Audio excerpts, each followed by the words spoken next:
Sapien, जो वैज्ञानिक मानव इंसान का है, तो ये आया 15 से 20 हजार साल पहले। तो इसका अर्थ है कि जुरासिक समय, यानी कि जब डायनासोर का काल था, उस समय में मनुष्य का कोई भी अस्तित्व नहीं था कि उस समय पर मनुष्य था। तो 20,000 साल पहले से 10,000 साल पहले तक आधुनिक मानव खानाबदोश था। ना कोई भाषा थी, ना कोई लिपि थी, और ना ही कुछ था। और धर्म और भगवान की तो बहुत दूर की बात है। जब ना कोई भाषा, ना कोई लिपि, ना कुछ, तो धर्म और भगवान तो दूर की बात है। उसके बाद 8,000 वर्ष पूर्व मनुष्य ने खेती व पशुपालन करना शुरू किया। धीरे धीरे उनका दिमाग विकसित हुआ। उसके बाद उन्होंने खेती और पशुपालन शुरू किया। यहीं से सभ्यता की प्रारंभिक शुरुआत हुई, जिसे विकसित होने में 5,000 साल लगे। जैसे मोहनजोदड़ो, हड़प्पा आदि इस तरह की कई साम्राज्य आए, और यहीं से फर्जी भगवान पैदा हुए। इसमें पूर्व कोई भगवान नहीं था, सिर्फ प्रकृति थी। अब सवाल यह उठता है कि जो सनातन धर्म को मानते हैं, जिन्होंने स्थापना की है, वो बताते हैं कि सनातनी धर्म ग्रंथों के अनुसार मनुष्य 1 अरब 96 करोड़ 96 करोड़ वर्ष पहले से है। उसी काल के वेद भी हैं। तो डायनासोर के समय जब मनुष्य ही नहीं था, तो वो वेद और सनातन धर्म किसने खड़ा किया और वो वेद किसने लिखे? दूसरी बात, ब्रह्मा, विष्णु, महेश समेत हमारे तमाम देवी देवता जो करोड़ों साल पहले सुंदर आभूषण और कपड़े पहनते थे, तो क्या करोड़ों वर्ष पहले कपड़े का आविष्कार हुआ? आखिर वो कौन सी टेक्सटाइल फैक्ट्री थी जो देवी देवताओं को रेशमी वस्त्र सप्लाई करती थी? क्योंकि आजकल यदि कोई भी कपड़ा होता है तो उसकी फैक्ट्री या उसकी कंपनी का तुरंत एडवर्टाइजमेंट शुरू हो जाता है। मान लिया मैं कभी रेमंड के कपड़े पहन के आता हूँ, तो उसके बाद मुझसे कोई पूछता है तो मैं रेमंड का दिखाता हूँ। टीवी पे उसका एडवर्टाइजमेंट चलती है कि ये रेमंड की फैक्ट्री है, ये रेमंड जो है कपड़े निकाल रहा है। तो उस टाइम वो कौन सी टेक्सटाइल फैक्ट्री थी, आज तक किसी ने नहीं बताया, जो उनको भगवानों को वस्त्र देती थी। तो फिर वो कपड़े कहाँ से आए? दूसरी बात, करोड़ों साल पहले, ये लोग बोलते हैं ना कि करोड़ों वर्ष पूर्व है, तो मैं उसीलिए करोड़ों बोल रहा हूँ। तो करोड़ों साल पहले, करोड़ों वर्ष पूर्व जो देवी देवता थे, वो नुकीले और धारदार हथियार रखते थे, जो कि टेक्निकली बनाए गए हैं। उसके बाद में धनुष हो गया, तलवार हो गई, बंदूक हो गई। अब बंदूक तो नहीं थी उनके पास, तलवारें थी, तीर थे, धनुष था, इस तरह के धारदार हथियार थे। जबकि आदि मानव 20,000 साल पहले, जो आदि मानव थे, वो 20,000 साल पहले कंकड़ और पत्थर से काम चलाते थे। आपने डिस्कवरी चैनल्स में भी देखा होगा, वो पत्थर का चाकू बनाते हैं, पत्थर को नुकीला बनाते हैं। अगर वो हथियार पहले से ही थे तो उन आदिवासियों के पास वो टेक्नोलॉजी होनी चाहिए थी। वो क्यों पत्थर का इस्तेमाल करते थे? क्योंकि उस समय पर इतना टेक्निकल विकास नहीं था। तो करोड़ों वर्ष पूर्व उनके पास वो हथियार कहाँ से आए? ऐसी कौन सी फैक्ट्री थी जो उनको वो हथियार सप्लाई करती थी? अगर हमारे देवी देवता करोड़ों साल पहले इतने आधुनिक थे, तो उन्होंने खुद के चलने के लिए मोटरसाइकिल या कार को क्यों नहीं बनाया? क्यों घोड़ी हाथे पर और बैल की सवारी करते थे? अब आप कहोगे कि वो तो उड़ते थे, और जब वो उड़ते ही थे, सबके पास ये शक्तियां थी, तो वो हाथी, घोड़े और रथ का इस्तेमाल क्यों करते थे? और जब हाथी, घोड़े और बैल की सवारी करते थे, तो उन्हें कार या मोटरसाइकिल भी बनानी चाहिए थी, लेकिन नहीं बनाई। तो यह बात साफ है कि धरती पर पहले इंसान आया और फिर भगवान। लेकिन महत्वपूर्ण बात यह है कि भगवान ने इंसान को नहीं बनाया, इंसान ने भगवान को बनाया है। अब दूसरी बात स्पष्ट है कि धर्म खड़ा करने के लिए, धर्म को खड़ा करने के लिए झूठ बोला गया है कि ये धर्म करोड़ों वर्ष से है। ये सारे भगवान, देवी देवता 10,000 साल के अंदर ही पैदा हुए हैं। और एक बात मैं आपको यही बता देना चाहता हूँ, जो हम जैसे लोगों के लिए सवाल किए जाते हैं, कमेंट्स अप्लाई किए जाते हैं कि ये हिंदू धर्म का मजाक मत उड़ाओ, हिंदू धर्म का क्यों मजाक उड़ाते हो, क्यों बंटवारा करने में लगे हो?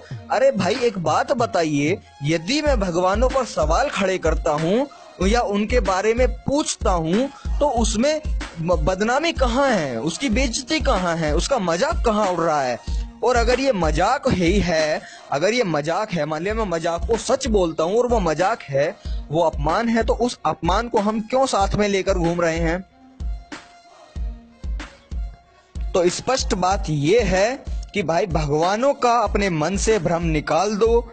भगवान ने इंसान को नहीं बनाया, इंसान ने भगवान को बनाया है। धर्म सिर्फ और सिर्फ कुछ लोगों के खर्चे चलाने के लिए, कुछ खास लोगों के खर्चे चलाने के लिए बनाया गया है और उसको फैलाया जा रहा है। धर्म का सिर्फ और सिर्फ एक मकसद है, कुछ खास लोगों की कमाई, और कुछ नहीं है इस धर्म का मकसद। और ये सिर्फ ना कि हिंदू धर्म के लिए अप्लाई होता है, ये सभी उन देवताओं के लिए, भगवानों के लिए जो भी हैं, ये सभी उनके लिए अप्लाई होता है, जो कि सिर्फ एक मानसिकता है, सोच है, जिसका कोई प्रमाण नहीं है। मैं किसी को भी खास तौर पे स्पेशली नहीं कह सकता कि अल्लाह या गॉड या वो, क्योंकि मैं दूसरे के धर्म पे सवाल नहीं खड़े कर सकता, मुझे ये अधिकार नहीं है संवैधानिक रूप से। तो मैं सिर्फ इन्हीं बातों के साथ देता हूं, केवल ये भगवान के लिए अप्लाई नहीं है, ये और भी धर्मों के लिए जो सिर्फ काल्पनिक चीजें हैं उन सब में इन्वॉल्व होता है। बस अगर आपको समझ में आया हो और आपका जो मनुष्य दिमाग है उसने काम किया हो, वो समझ गया हो, तो शेयर जरूर कर दीजिएगा ताकि लोगों को पता चल जाए।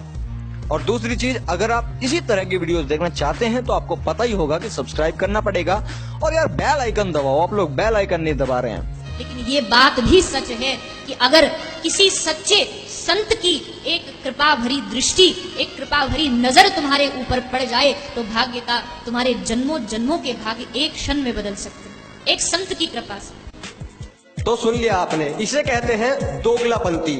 एक तरफ यह कहती हैं कि कोई किसी का भाग्य नहीं बदल सकता, ये बात बिल्कुल सत्य है, लेकिन वहीं, क्योंकि अगर ये वहीं रुक जाती हैं तो भला मंदिर पे अपना भाग्य बदलवाने कौन जाएगा? कौन किसी भगत के पास जाएगा कि हाँ भाई ये रुपया ले लो, हमारा भाग्य बदल दो, या हमारा जागरण कर दो, हमारा भाग्य बदल दो, हमारे घर में खुशी आ जाएगी? फिर खर्चा कहाँ से चलेगा इनका?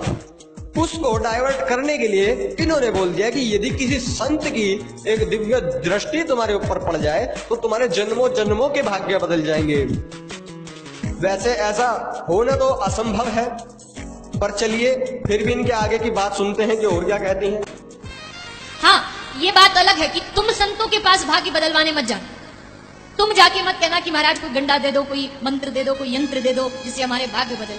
कहने की आवश्यकता नहीं है। अब यहाँ इन्होंने फिर बोल दिया कि यदि आपको भाग्य बदलवाना है किसी संत से तो आप उनके पास मत जाओ।